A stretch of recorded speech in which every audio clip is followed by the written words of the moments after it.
Yun mga tol, hapon na nga pala ngayon at meron akong mga napansin kasi dito sa mga stock na namin. Yung iba expire na pala. Pero ito naman is January pa. Ngayon January 2026. Yung iba expire na. Ito 27 pa to. Pero itong lahat, itong lahat ng mga to ay expire na. Kita pa. Yan o. December 5, 2025. So, yun nga lang ang talo mo dito. Kasi itong mga items na to ay binayaran mo na sa supplier diba? Nagbayad ka na sa supplier, bumili ka na ng marami, nag-stock ka na dito. Nag-stock ka na sa pwesto mo. Tapos yun, hindi nabili. Meron talaga mga items na fast moving, saka slow moving. May mga mabilis mabenta. Saka mayroong mga nai-stock lang talaga. So ito 27 pa to. Check ko sa mga bukas siguro o mamaya. Binlag ko lang kasi gusto kong i-share na yun nga, may ganun din talo pagka ganito na may expired ka. Parang sari-sari store, di ba? Parang sari-sari store, bibili ka ng mga items mo, bibili ka ng mga paninda mo. Ito 2026 din, January. Bibili ka ng mga paninda mo para may display ka sa tindahan mo. Tapos pag hindi siya nabebenta, 'di ba? Pag hindi siya nabebenta, ikaw rin ang talo Kasi may expire at may expire 'yan. Itong iba wala. Walang nakalagay yung iba. Pero mukhang bago pa 'tong mga 'to. Ito lang kasi napansin ko medyo matagal na 'tong mga 'to Nakaraang taon pa 'to. Tapos ang dami pa nila Yan, meron nga tayong pangalan dito Papa Ken. Pero ito mga to, pull out na to. Lahat to, pare-parehas ng date. Yan 2025, December 5, 2025, expiration yan. XP. Diba? Yung XP, expiration yan, ang ibig sabihin.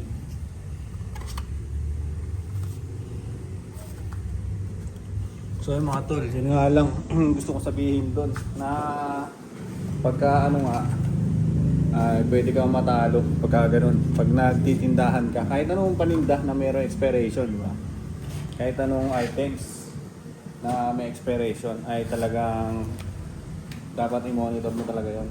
Ito kasi talagang sobrang slow moving nun. Sobrang niya slow moving. Hindi kagaya sa mga ibang tindahan, katulad ng hardware, di ba? Hardware, mga pako, di ba? Mga pako, mga yero, mga tools, kung ano-anong paninda dyan. Ay parang kahit tumagal sila ng ilang di ba? Ilang taon ay wala yata ang expiration yung mga ganun di ba? Hanggat okay yung items. So yung iba dito wala namang expiration. Pero monitor naman natin to. Itong mga nandito naman kasi halos lahat yan bago pa. Halos lahat yan mga yan bago pa. So hindi ko lang masyado pinapakita. Baka mamaya maano tayo ni YT Gusto ko lang i-share yun, mga ganyan ngayon. Siyempre para may knowledge din yung iba, di ba? Kung gusto nila pasukin yung ganitong business, so magkaroon din sila ng idea na yun nga ang kalaban mo dyan. Meron mga items na slow moving. Ano yung na ito? Yung iba naman, wala namang expiration na nakalagay So yun, dagdag ko na nga rin dito sa vlog natin na inimbitahan nga tayo ni Boss Kelps, yung may-ari ng pwesto na to kasi si Mrs. niya ay magbe-birthday, magka-camping sila. So lahat ng mga tauhan nila, lahat ng mga tao nila ay kasama. Kaya tayo, kasama rin tayo. Libre naman 'Di ba? Camping 'yon sa Tanay daw.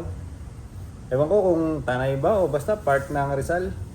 Camping yun siya. So sabi ko, sige, para maiba naman yung setup natin, di ba? Para makakonect din tayo sa nature, di ba? Makaapak tayo sa bundok, kung bundok man yun. O kung ano yung pupuntahan, di ba? Makapag nature trip tayo. Kaya sabi ko, sige, testingin natin yan. Punta ako dyan. Sama ako dyan. Sakto, 16. Uwi sila. Uwi sila dito na 16. Sasabay na ako nun. Kasi 17 yata ang alis. So 3 araw daw yun. Di 3 araw tayo doon, di ba? Magbablog-vlog din tayo doon. Tingnan natin kung merong internet.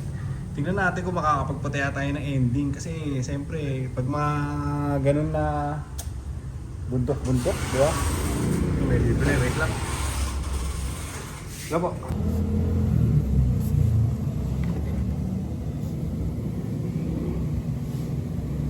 Purple wave, yan eh, grapes, sabi niya pa yan. Violet eclipse, black currant, saka mixed berries. Tapos din eh, ano ba? Thanks. Balikan ko niya ka. Oh, sige. Okay. So, yun. Makakabenta tayo ulit ng isa. Pero ngayon kasi nakakailan pa lang tayo. 1, 2, 3, 4, 5, 6. 6 na piraso pa lang ang nabibenta natin ngayon. Diba? Mag-alas 6 na ng hapon yan. Binuksan ko na yung mga ilaw. Pagka ganitong oras, dapat nakaganyan din yung kurtina eh, para kita tayo dito sa loob eh. Para yung mga bibili ay mahikayat natin pumasok dito sa shop. Uy, napupuan ko pa yung cellphone ko ah. So yun, ganito lang tayo. Nag-vlog ako kanina, na-edit ko na nga rin dahil nga wala akong ginagawa. Wala kasing trabaho eh. Minsan yun din yung ano ko eh. Pag wala akong ending, meron akong mga free time talaga. Kaya doon ako nakakapag-isip-isip, nakakapag-vlog, ganyan. Pero pag may ending naman yun, talagang trabaho talaga. Kasi kailangan mo talagang bigyan ng oras yun eh. Kailangan mo siyang i-alok, kailangan mo mapapuno yung card mo. Eh ganito, yung mga customer kasi dito ay hindi naman talagang marami yan eh. Yung bugs, yung ano yun, bugso, ano tawag ba doon? Yung marami yan talaga, yung nakapila hanggang sa labas, hindi naman ganun. Sundot-sundot lang. Minsan sa isang oras, isa, minsan dalawa. Pag ganun-ganun lang sila. So yung 8 hours natin na pagbabantay, di ba? Minsan ilang customer din ang papasok. Ilan din na ang papasyal dito. Ganun-ganun lang. So yun mga tol, sa vlog-vlogan ko ngayon, sinare ko lang yun na ganun nga rin. Isa yun sa magiging talo mo pagka may ganito kang business. Kasi may mga expiration itong mga to eh. Parang sari-sari store din. Ganun ko siya kasi tignan eh. Ito kasi yung mga paninda dito, hindi to pwedeng i-consign eh. Talagang bibilhin mo to lahat sa mga supplier. Talagang bibilhin mo siya, babayaran mo na kaagad, lalabas ka na kaagad ng puhunan. Ito na yung nasubukan ko kasi, di ba, nagbi-business ako dati ng sapatos. Yung nasubukan ko, talagang kailangan mo na ilabas yung puhunan mo, ilabas mo na yung pera mo. So, nasa stock lahat, di ba? Yung pera mo nasa stock lahat. Tapos kung hindi mo agad mabebenta, kung may stock sa iyo yung items, yung pera mo tulog din. Kasi nandun lang siya eh. Nandun lang siya sa sa items eh. Nandun siya sa stock. Nandun lahat. Di tulog din yung pera mo, di ba? So yun yung naranasan ko nung unang beses ako nagnegosyo. Top grade shoes. Yun yung negosyo ko noon. Talaga sabi ko, ganun palang magnegosyo, mahirap pala.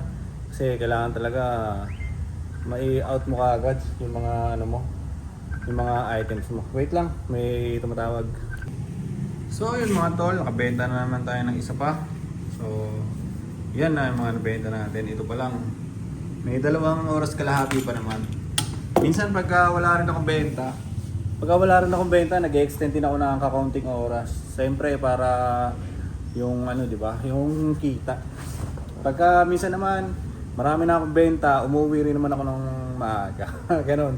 Nilalaro ko lang siya. Basta ang goal ko kasi makabenta rin para makapagbayad dito sa pwesto ng shop, 'di ba? Si Utol makapagbayad dito ng pwesto ng shop, yung renta ng shop, yung bayad sa internet, bayad sa kuryente, bayad sa tubig, 'di ba? Basta ganun. Gusto ko rin may benta siyempre. At yung pasahod sa akin, 'yun. Para meron din tayong siguradong sasahurin, 'di ba? Kasi pag walang benta, paano na, 'di ba? Baka mamaya bigla na lang magsarado. Di mawalan tayo ng trabaho. So kaya 'yun, isa rin 'yun sa inaano ko yung benta. Kaya pag may pumapasok dito, talagang inaasikaso ko talaga. Tatanungin ko kung ano yung kailangan niya, kung ano yung gusto niya. I-assist ko talaga siya. Ganun lang. Saka parang training ground ko na rin to eh. Kasi siyempre gusto rin naman natin na sa future ay magkaroon din tayo ng sariling negosyo. Magkaroon din ng sariling pwesto, di ba? So kahit pa paano ay nate-training na ako na kumausap sa customer, kumausap sa tao. So ganun lang. Ganun ko lang to tignan itong shop, parang training ground ko to siya. So yun mga tol, nag-share nga lang ako ng konting ano doon, yung nangyari kanina. Nakita ko kasi, sabi ko parang matagal na tong mga items na to parang nakaraan taon pa to. Chinek ko nga yung mga ano nila, chinek ko yung mga expiration, tapos yun, expire na. So yun lang muna ngayon sa vlog natin para sa ngayong araw. Hanggang dito lang to mga tol, bye bye!